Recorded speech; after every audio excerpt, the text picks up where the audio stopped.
It's time for buttons and buttonholes for the vest. I managed to find these from the stash I have of the buttons bought from the recycling center. So I have no idea what these were used for originally, but the color fits this fabric and they're nice, a bit different from regular buttons. Now I'll just need to figure out how big buttonholes these are going to require. So I'll be taking a leftover piece of this fabric and make a few practice buttonholes first, so I'm not ruining this vest once I start making the actual buttonholes. My sewing machine has these stitches, and here are the buttonholes. As you can see, number 18 is the tailor's buttonhole, and that's the one I'm going to use for the vest. This is one of the practice buttonholes. It's the only one I managed to record properly because I had some problems when I started to make the actual buttonholes. But here you can see it's easy. Just press the button and the machine makes it automatically. And it is best to use that button because the sewing machine is programmed so that it stops when the buttonhole is ready. So there's no need for me to know when it's ready. I can see it when it stops, like here. Then just remove it. I'm leaving long threads so I can take them to the wrong side of the fabric. And here is the finished buttonhole. Looks very neat. Let's go a bit closer, you can see better.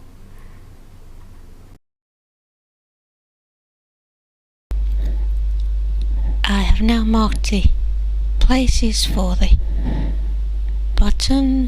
buttonholes here, here and here. I used the sort of pen that it's meant for marking fabric. This ink should vanish in a day or two, and even if it doesn't matter because the buttonhole, this end is going to be on top of this marking, so it won't show even if the ink doesn't vanish entirely. And the next step is making the buttonholes with the sewing machine.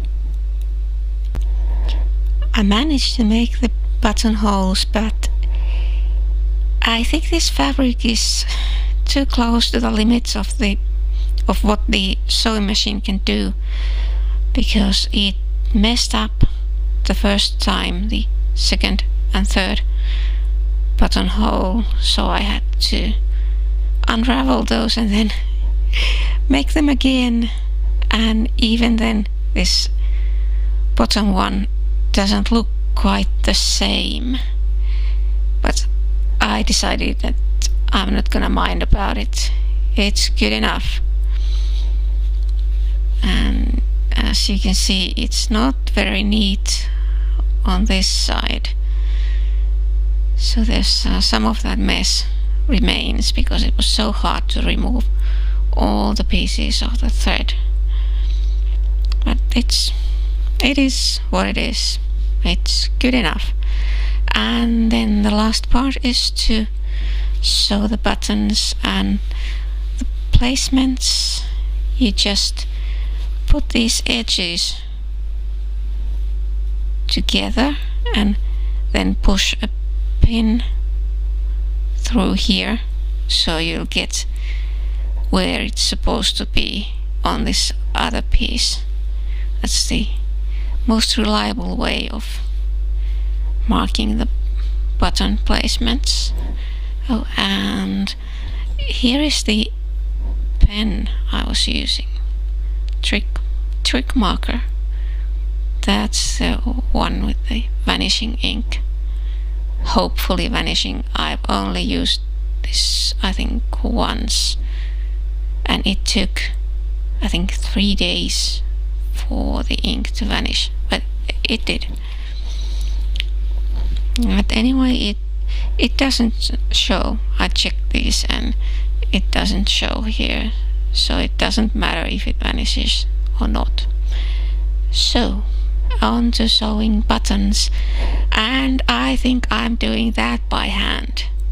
I mean, the sewing machine can handle sewing buttons, but these have this what's indentation here where the holes are, and I'm not trusting myself with the sewing machine enough to try sewing these, so hand sewing it will be. Here is the vest with everything ready, buttons in place and all. It's the third one, and I think I have enough of these for now, so I'm going to do some other stuff next.